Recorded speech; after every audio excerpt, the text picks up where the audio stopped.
Их хурлын дарга зээлийн хугацаа хэтрүүлж хар жагсаалтанд орж 6 жилээр ахин зээл авах эрхээ хасуулдаг байдлыг зогсооно гэж сүржин мэдэгдсэн. Нээлттэй парламент болж иргэдийнхээ үгийг сонсно гэсэн. Иргэдэж итгэсэн. Зээлийн хугацаа хэтрэлтэй холбоотой 700 мянган хүн байдаг гэсэн сураг уулдж байна. За тэгвэл бодит амьдрал дээр юу болов? Иргэдэд нэгдсэн мэдээлэл алга. Ядаж байхад Монгол банк таг дугуй байх юм. Иргэдийн хүсэлт бол ойлгомжтой. Зээлийн оноог уян хатан болгож хугацаа хэтэрсэн ангилал дээр тийм гэж байгааг арилгах гэдэг л ойлгомжтой хүсэлт байв. Өөрөөр хэлбэл хугацаа хэтэрсэн дээр тийм гэж байвал оноо 1000 зүгээр боллооч банк зээл өгөхгүй л гэсэн үг. Гэтэл тэр тийм гэдэг нь амар засагдахгүй болоод явчихлаа. Нэгэн иргэн улсын хурлын даргаас асууж, банкнууд өмнө нь хугацаа хэтэрсэн зээлтэй байна гэд зээл өгөхгүй байна шүү дээ.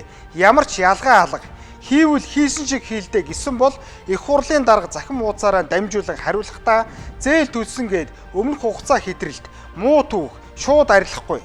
Харин зээлийн гэрээний хугацаанд нь төлж дуусгасан бол мэдээлэл зөв шинжлэгдэж цаашид зээлийн оноо сайжрах боломжтой. Өмнө нь мэдээлэл шууд шинжлэгддэггүй.